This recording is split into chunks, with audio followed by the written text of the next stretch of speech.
네, 안녕하십니까. 오토다이리 오종훈입니다. 날씨 아주 화창한데요, 전형적인 가을 날씨가 이어지고 있습니다. 이 화창한 날씨에 타볼 오늘의 시승차 폭스바겐의 전기차 ID4입니다. 작년 9월에 국내 판매를 시작을 했죠. 1년 만에 신형 모델로 교체가 됐는데 이어 모델입니다. 2023년형 모델이고요.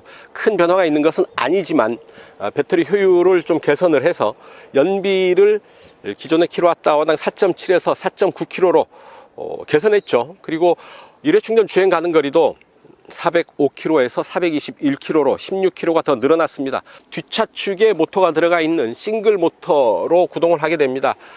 후륜 구동으로 움직이게 되는 거고요.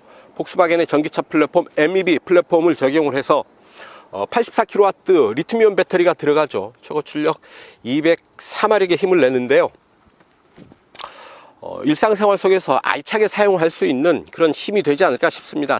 공차 중량 2142kg, 그 몸을 204마력의 힘이 끌고 달려야 됩니다. 시승차는 ID4 프로입니다. 5,990만원에 판매 가격이 책정되어 있죠. 보조금을 받으면 그만큼 더 소비자 부담은 줄어들 테고요.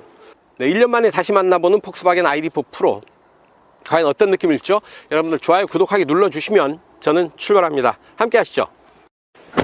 아주 심플한 인테리어 보여주고 있죠. 물리적인 버튼을 최소화시키지 않았나 싶은 거고요. 따로 시동을 걸지 않아도 차가 움직일 수 있는 거죠. 제가 들어와서 시동키를 건드리지도 않았습니다.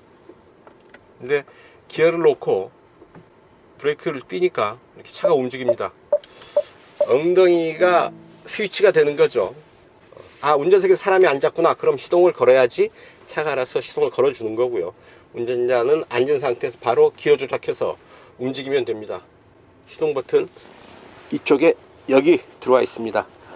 5.3인치 모니터로 구성한 ID 콕핏입니다. 아주 심플하죠. 심플하도 있을 건 다 있어서요.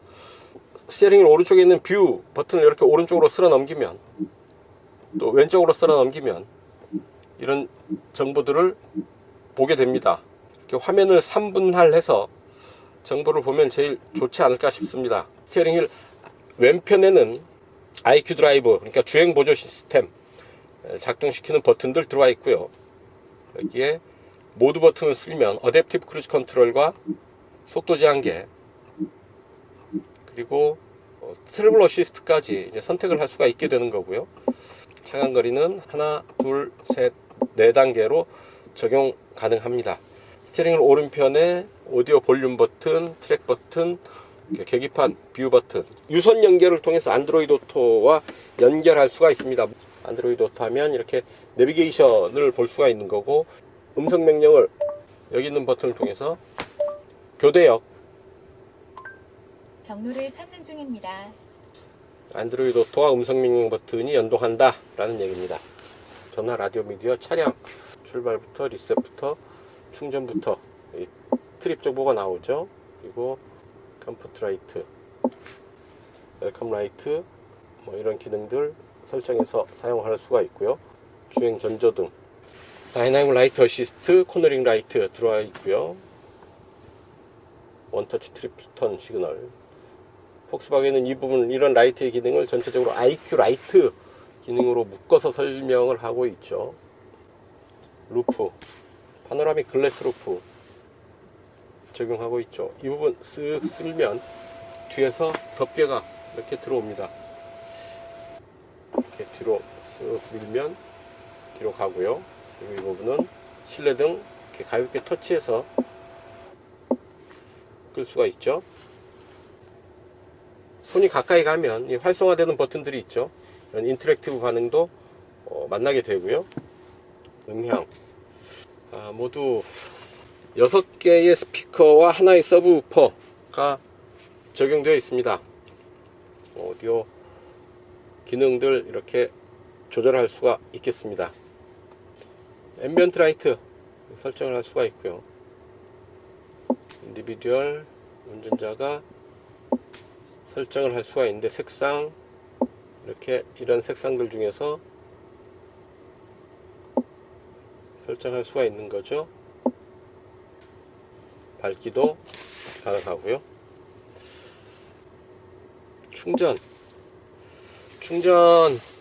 지금 배터리 잔량 71%, 주행 가는 거리 322km로 나옵니다. 이상적인 충전은 최대 80%라고 나오죠. 이 차 84kWh 리튬이온 배터리 적용하고 있습니다. 이전과 배터리는 그대로인데 주행 가는 거리가 좀 늘어났습니다. 기존에 405km였는데 421km로 약 19km 정도 주행 가는 거리가 늘어났습니다. 배터리 효율이 좀 더 좋아진 거죠. 연비도 kWh당 4.7km에서 4.9km로 좀 더 좋아졌고요. 그래서 배터리는 그대로지만 효율을 좀 더 개선한 효과를 보이고 있다 싶습니다. 저온 주행 가는 거리도 중요하죠. 저온 주행 가는 거리 288km에서 292km로 약 4km 정도 더 개선됐네요. 한겨울에 추운 날씨에서도 조금 더 갈 수 있도록 배터리 효율이 개선이 됐다라는 얘기인데, 히트펌프 기술이 있죠. 배터리의 폐열을 난방에 사용하게 되는데요. 이런 전체적으로 배터리의 효율을 끌어올려서 주행 가는 거리를 단 1km라도 단 1m라도 더 늘리려는 노력이 계속되고 있습니다.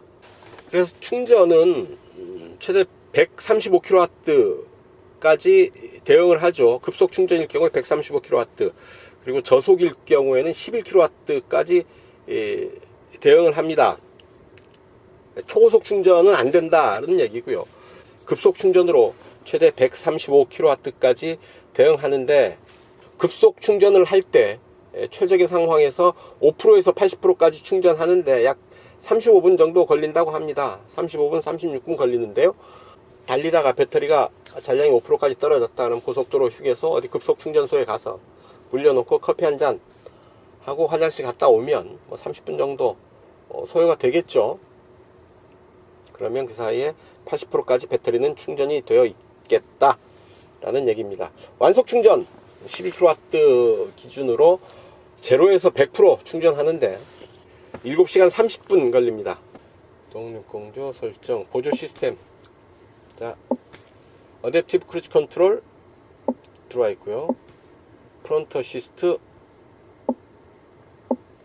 어텐션 어시스트, 사이드 어시스트, 그리고 레인 어시스트, 이런 기능들이 들어와 있어서 전체적으로 주행 보조를 하게 되고, 이를 IQ 드라이브라고 폭스바겐은 이름을 붙였습니다.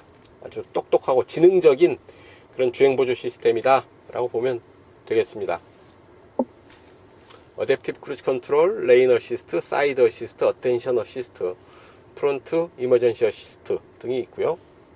이머전시 어시스트는 비상시에 운전자가 차량을 더 이상 제어할 수 없는 상태가 될 때 시스템이 개입해서 차량이 정지될 때까지 제동을 시킨다라는 개념이죠.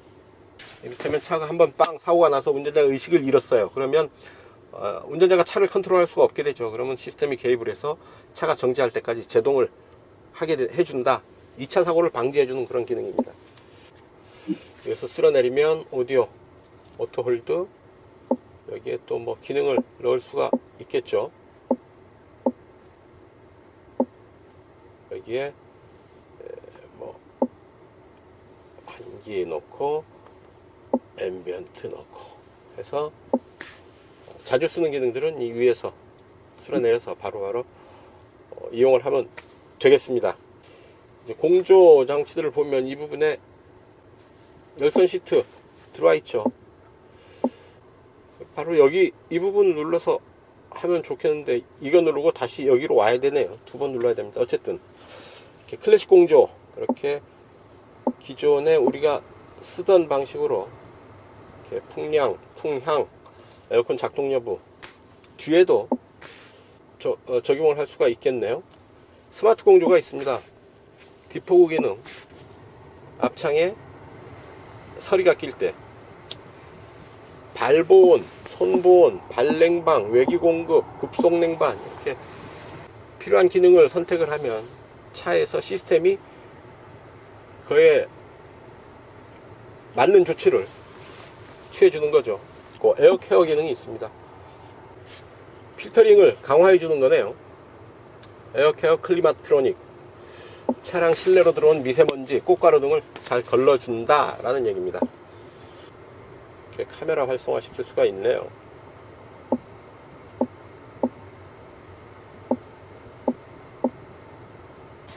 360도 화면을 통해서 살펴볼 수가 있고요. 카메라로 공조 버튼, 비상등, 어시스트, 주행 보조 기능들, 그리고 주행 모드, 에코 컴포트 스포츠 커스텀 주행 모드를 이 버튼을 통해서 설정을 할 수도 있고, 이렇게 직접 화면 터치를 통해서도 선택을 할 수가 있습니다. 스티어링을 한번 볼까요? 하나, 둘, 셋, 3.2회전, 3.3회전 정도 하죠. 작은 차체에 스티어링 휠 락트락 주행비 3.3회전까지 갑니다. 차체 사이즈에 비해서 상당히 여유가 있는 락트락 조향비죠. 아주 타이트한 조향보다는 여유있게 편안한 조향 기대할 수 있지 않을까 싶습니다.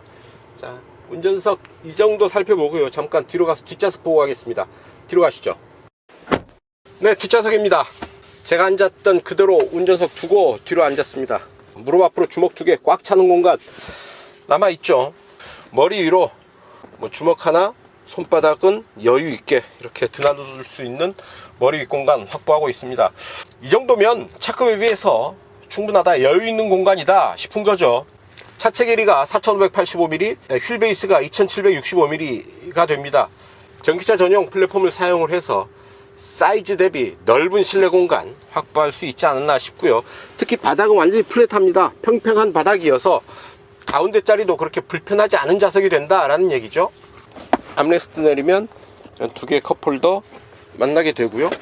이 가운데 부분만 스키스루 공간을 따로 만들어낼 수가 있네요.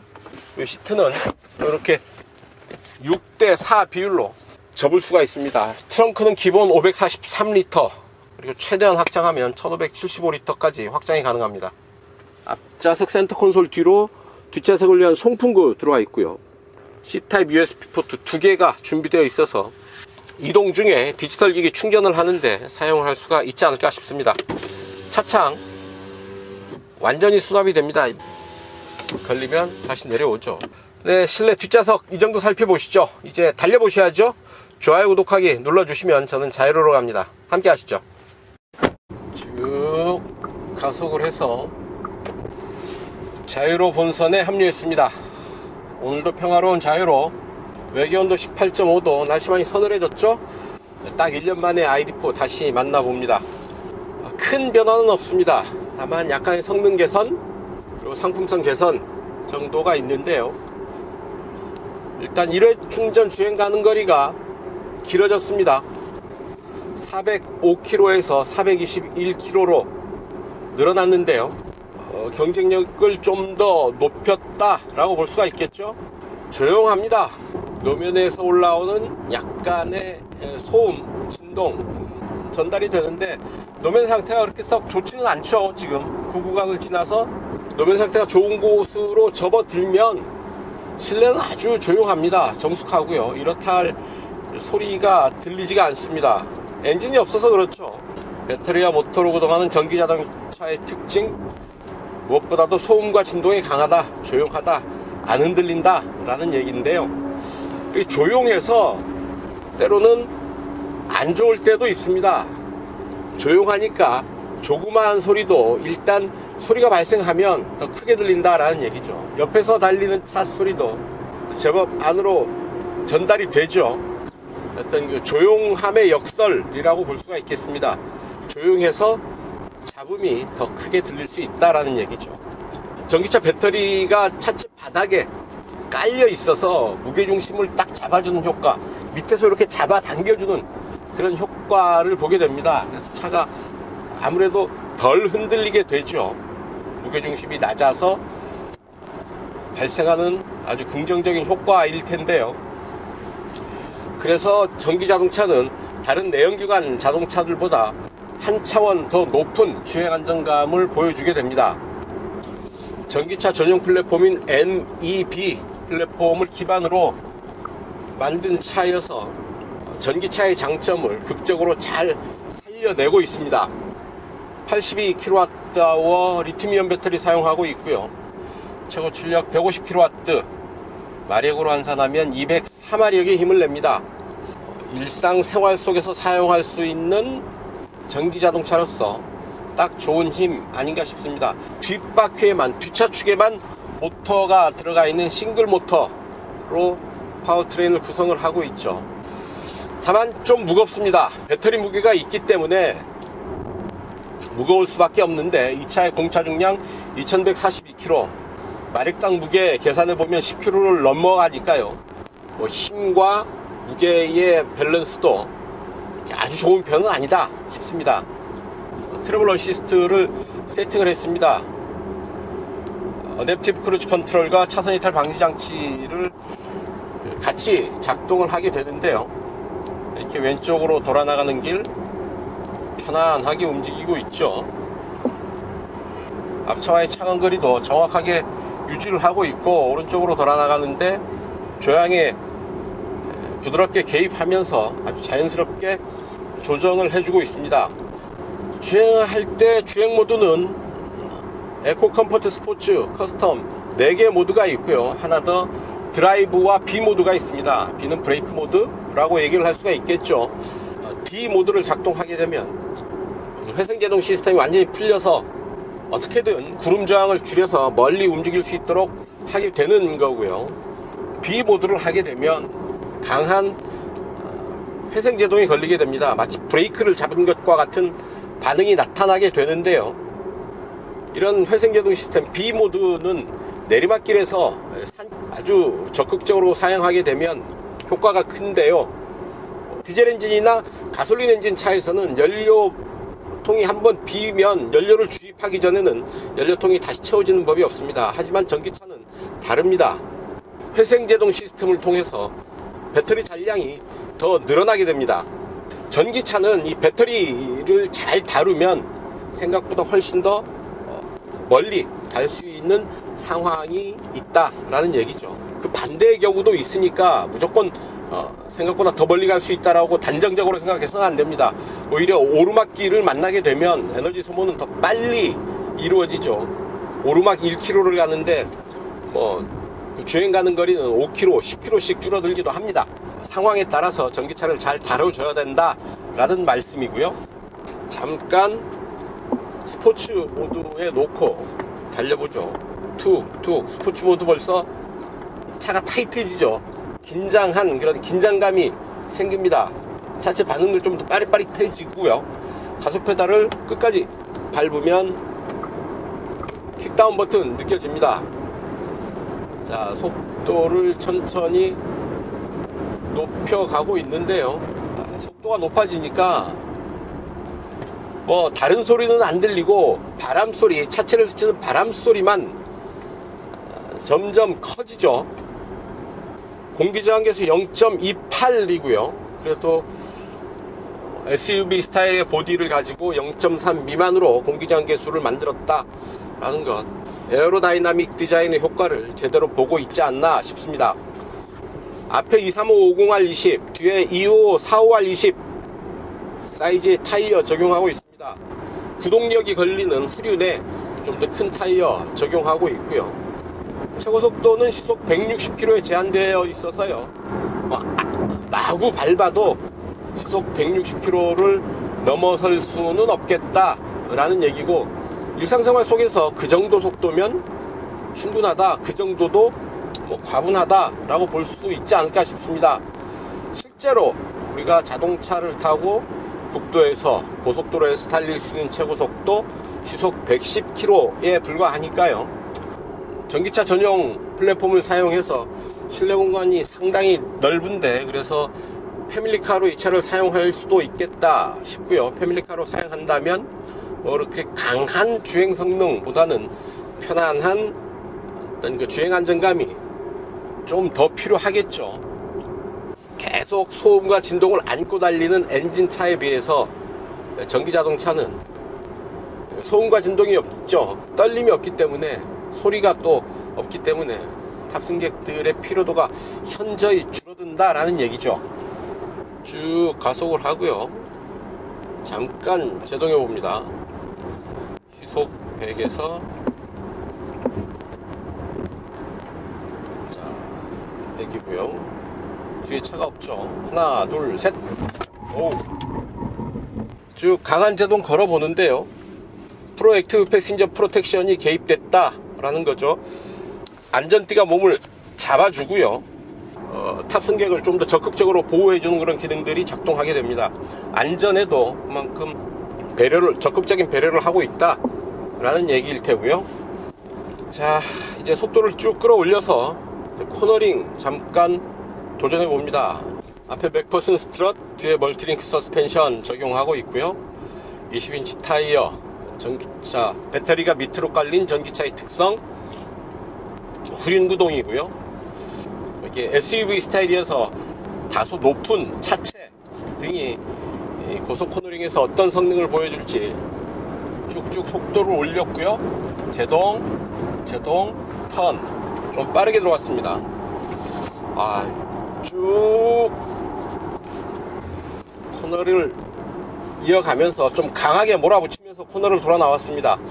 타이어가 조금 소리를 낼까 말까 그러는 그 경계 지점에 있는 그런 반응 소리를 보였고, 차체는 살짝 기울어지는 그런 느낌이 있었죠. 오히려 그런 부분에서 좀 다이나믹한 느낌 받을 수 있지 않았나 싶습니다.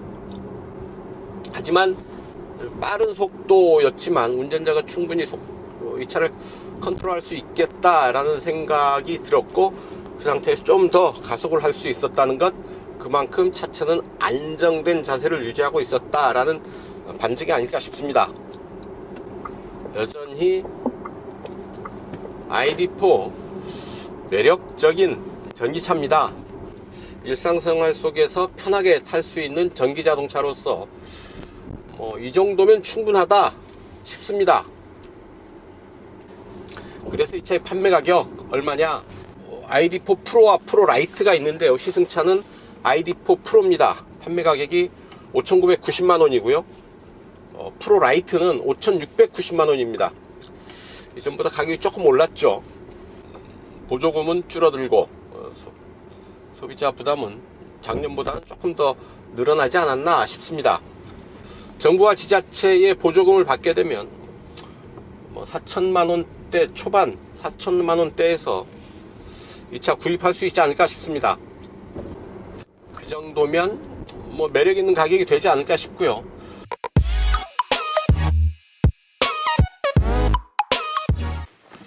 네, 시속 100km 가속 시간과 거리 측정해 봅니다. 이 차 최고 출력 204마력에 공차 중량이 2142km입니다. 마력당 무게비 약 10.5kg가 되는데요. 메이커에서 밝히는 이 차의 시속 100km 가속 시간 8.5초입니다. 에어컨 껐고요. 주행 모드는 스포츠로 갑니다. 하나, 둘, 셋.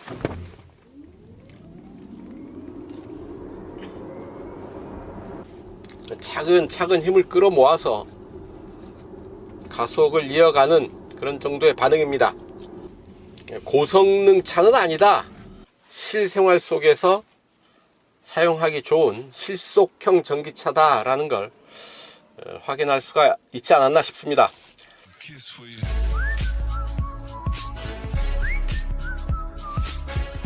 네, 연비 테스트 할 차례입니다. 이곳 파주 헤이리마을 출발해서 서울 지하철 2호선 교도역까지 약 55km 되는데요. 달려가면서 이 차의 실주행 연비 체크해 보도록 하죠. 메이커가 밝히는 이 차의 공인 복합 연비는 kWh당 4.9km로 인증을 받았습니다. 풍량 1단계, 외기 온도 28도니까 실내 온도 20도로 세팅하고요. 주행 모드 에코로 가고요. 트림미터 리셋했고요. 이제 출발합니다. 네, 자유로 따라서 달려왔습니다. 이제 행주대교 북단인데요. 이곳까지 달려온 연비 kWh당 8.2km 기록을 하고 있습니다. 50km 구간 지나고 있는데요. 동작대교 남단입니다. 이곳에서 올림픽대로 빠져나가서 약 5km 도심 주행으로 이어갈 텐데요. 이것까지 달려온 연비 kWh당 7.7km 기록하고 있습니다. 55km를 1시간 38분 동안 달렸습니다. 평균 속도 시속 34km. 교대역 내거리 앞차 따라서 신호대기로 멈춰 섰습니다. 이곳까지 달려온 연비 7.4km 기록했네요. 공인복합 연비가 4.9km죠. 한 2.5km 정도 더 달린 연비 기록했습니다.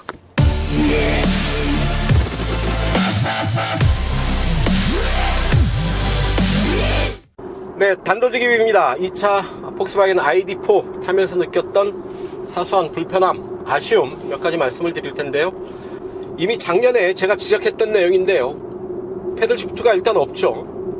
브레이크 모드를 이렇게 변속 레버를 통해서 조절하는 것도 좋지만 자주 사용할 때가 있습니다. 산길에서, 특히 내리막 오르막이 반복되는 산길에서는 이 브레이크 모드 조작을 자주 해야 되는 경우들이 생기는데요. 이럴 때 스티어링 휠에서 손을 떼서 손이 왔다 갔다 하기가 아무래도 좀 번거롭죠. 패드를 장착하면 변속을 위한 패드는 아니어도 이 패드를 통해서 회생제동 시스템의 강도를 조절할 수 있는 방법이 있죠. 좀 더 쉽고 편하게 조작할 수 있는 방법이 있는데 패들이 없어서 그게 안 됩니다.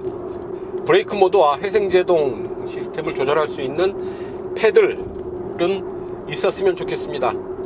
내비게이션도 내장되어 있지 않죠. 스마트폰에 있는 내비게이션을 안드로이드 오토 혹은 애플 카플레이를 이용을 해서 사용해야 됩니다. 운전자의 입장에서는 아차하고 핸드폰을 놓고 나왔을 때 좀 난감한 상황을 만날 수 있겠다, 그럴 가능성이 있다 라는 얘기죠. 머피의 법칙이 작용하는 날 자동차까지도 속을 썩일 수도 있겠다 라는 얘기입니다. 내비게이션 내장시키는 게 맞지 않나 하는 생각이고요. 마찬가지로 음성명령 기능입니다. 차에 내장되어 있는 음성명령 기능이 없습니다. 근데 버튼이 있죠. 이 버튼을 누르면 안드로이드 오토나 애플 카플레이, 그러니까 스마트폰의 음성명령과 연동이 되죠. 음성명령 버튼이 있다면 음성명령 기능을 차에 내장을 시키든지, 아니면 없다면 음성명령 버튼도 빼는 게 맞지 않나 하는 생각해 봅니다. 너무 억진가요? 제 생각은 그렇습니다. 여러분들 생각은 어떤지 모르겠습니다.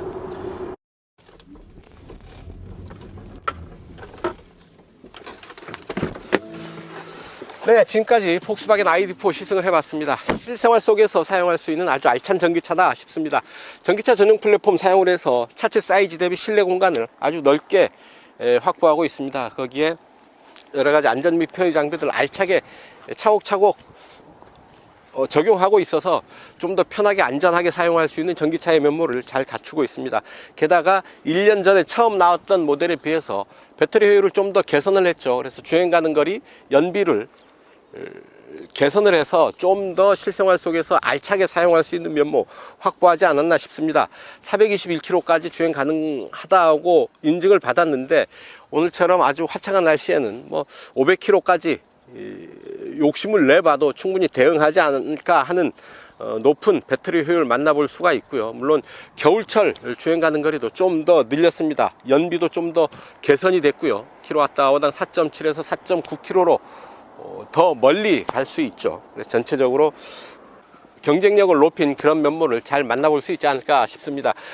판매 가격 ID4 라이트 5,690만원, ID4 프로 시승차 2차는 5,990만원에 책정되어 있습니다. 보조금을 받으면 그만큼 가격은 더 낮아질 테고요. 올해 전기차 보조금 많이 남는다고 하네요. 지금이라도 전기차를 사야 되겠다 하시는 분들은 지금이라도 충분히 전기차 보조금, 구매 보조금 받을 수 있으니까요. 조금 빨리 올해 안에 전기차 구매하시는 것도 좋은 방법이 되지 않을까 하는 생각 말씀드려 봅니다. 여러분들 생각은 어떠신지 모르겠습니다. 자, 오늘 시승 여기까지입니다. 지금까지 저는 오토다이어리 오종훈이었고요. 여러분들 좋아요, 구독하기 눌러주시면 저는 이만 물러가겠습니다. 시청해 주셔서 감사합니다.